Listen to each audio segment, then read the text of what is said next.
Yo, what's up, everybody? I'm Marcus. I'm Orion. And together, we are the Northwest Sports Fanatics. Back at you with a new video. This is going to be part 2 of the Northwest Sports Fanatics NFL 2017-18 awards. Hey, we left a few people out, man, so we wanted to come back, touch bases, right, and make sure everybody gets recognized for the great work that they did this year. Right, drop some stats and some knowledge, but before we get into the video, make sure you subscribe to our channel. Hit the thumbs up on this video for your boy. And let's get right into it. So the next award we're going to go is the Special Teams Player of the Year in 2017-18.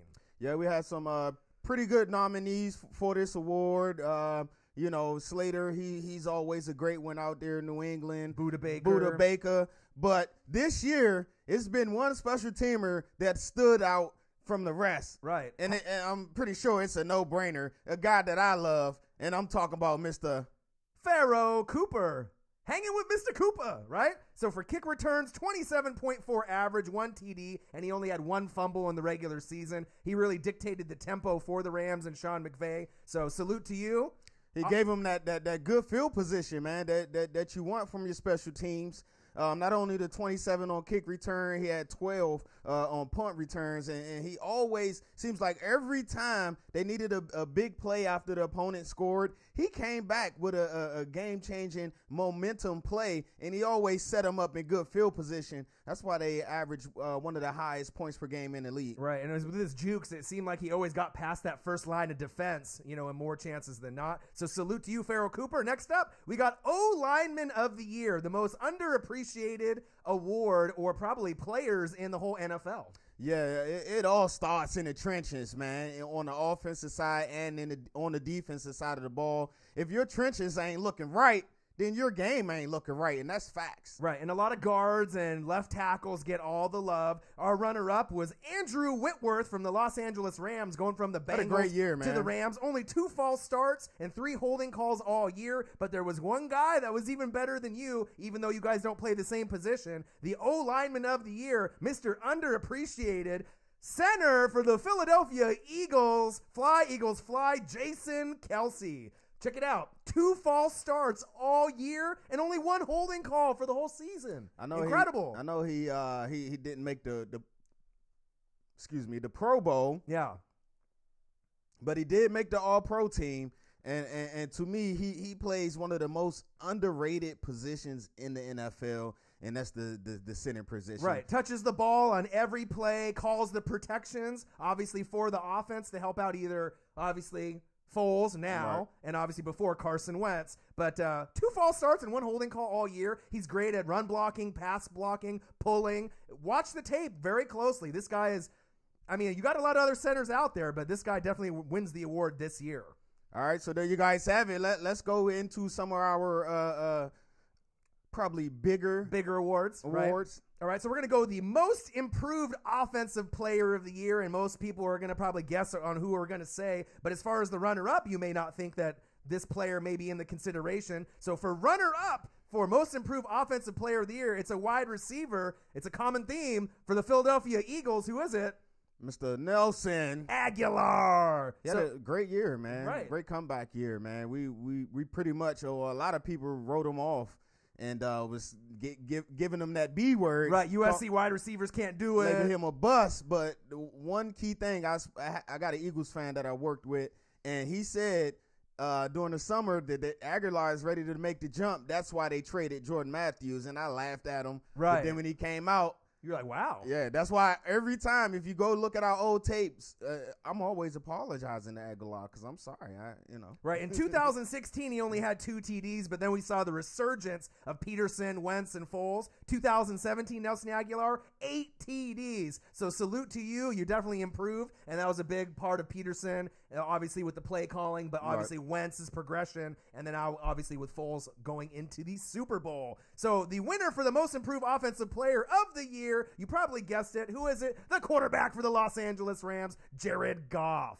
Hey, Goff, man. I ain't going to lie, man. He only played 7 games last year, but in those 7 games, you look kind of lost. Right, didn't look too good. I mean, I know Jeff Fisher and the coaching had something to do with it, but I wanted to see something that's like, okay, I see promise here. But I was like, they almost threw out the B word, the bust word for him early in the career. So thank God for Sean McVay. The kid genius, man, Sean McVay. He came along, and the stock on Jared Goff is rising. Right. 2016 stats, even in limited games played. 1,089 yards passing, 5 TDs, 7 picks, 63.6 QBR. Disgusting, right? This year with Sean McVay, first year in the system, 2017 stats. 3,804 yards passing, 28 TDs, 7 picks, a QBR of 100.5. Salute to you, Jared Goff. You definitely made the jump. Yes, sir. And salute to the kid genius, a.k.a. Sean McVay. Absolutely. Now let's go to the most improved defensive player of the year. Now, this was tough. Out of all the awards that we had,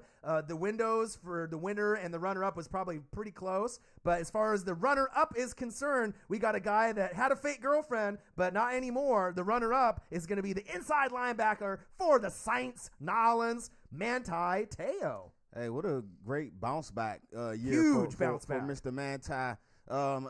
A lot of people forget, man, this guy was a Heisman finalist. Right, Notre Dame. Coming out of college. He had a little injury history in San Diego, so we kind of forgot about him. But he came back this year. He made a few plays, and he looks real comfortable out there in New Orleans for that Saints defense. Right, perfect fit for him. 2016 stats, 17 combined tackles, 6 assisted. This year, 2017 with New Orleans, 62 combined tackles, 20 assisted. It looks like this guy has found a home in the NFC South. Who that? Yeah. 17 tackles? 17 combined, 6 assisted in 2016.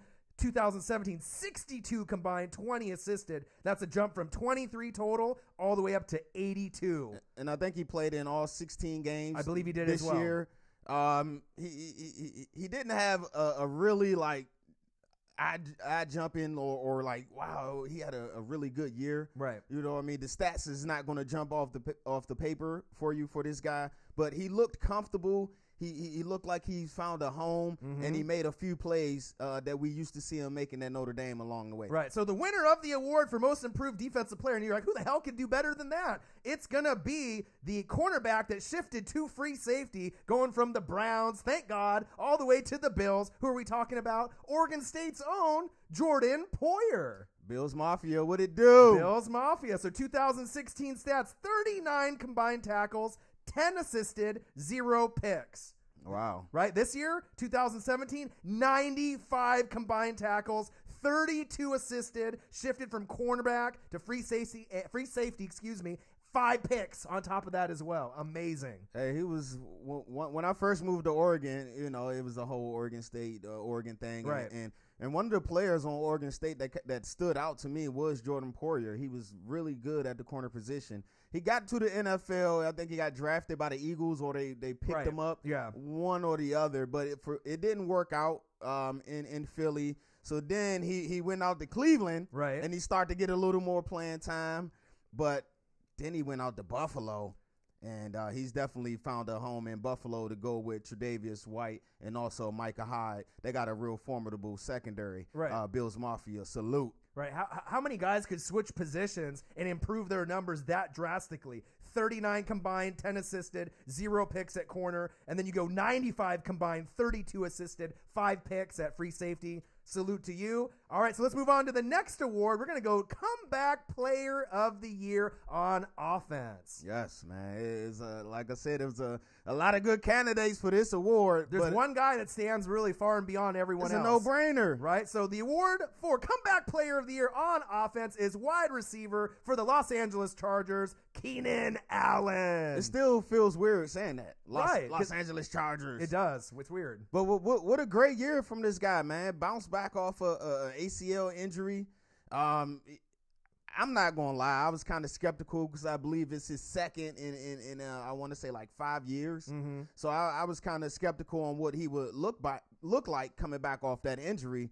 But hey, right, shut me up. He's always had top 15, top 20 wide receiver talent. Right. It's just staying healthy for those Chargers wide receivers is kind of their bugaboo. But check this out. For his stats, 2016, 6 receptions, 63 yards, 0 TDs. The injury, obviously, kept him out for the year. Right. This year, 2017, 102 receptions, 1,393 yards, and 6 TDs. I call that a bounce back, if anything else. Hey, man, what a great year by Mr. Keenan Allen. And I know he had his jersey and cleats go to the Hall of Fame for that one particular game where he had the monster performance. We had like 5 straight 100-yard games. Yeah, something incredible. So, but with Mr. Allen, man, and one thing about him is speed has never been his calling card. Right. He's always been a great route runner, and I believe having that year off gave him a little time to rehab, get healthy, and also perfect his craft. Right. Definitely underrated in his hands, and he's one of the most confident players in the NFL when you watch him on game day. He's always locked and loaded. So let's go to the defensive comeback player of the year, and there's really only one guy that really came to mind for both of us. No runner-up. We're going to have to go to the Seattle Seahawks in the Northwest. Free safety, Earl Thomas. Hey, what's up, Earl T? I see you out there. One of the original Legion of Boom members. Yep. Man, they kind of dropping like flies now, but hey, way to bounce back, man. I believe he had a broken leg last year, right? Right, broken leg, week 13 in 2016 versus the Panthers. I believe he ran into Cam Chancellor, his teammate, when that happened. Wow. So 2016 stats, 48 combined tackles, 24 assisted, 2 picks. This year, 2017, you know he's a Hall of Famer. 88 combined tackles, 32 assisted, and then he had 2 picks. Probably could have had a few more. A lot of controversy with him going in that locker room versus Dallas. Hey, you know, if the Seahawks don't want me, I'll come and join the Cowboys. Just hold on, I'm coming home. Right, but you know what, Earl Thomas, we never ever doubted you for 1 second you'd come back, but it's good to see those stats climb up on the board like they did because you are a Hall of Famer. And like I said, you are one of the last standing members of the Legion of Boom, man. So with Chancellor is up in the air. We don't know if he's coming back yet.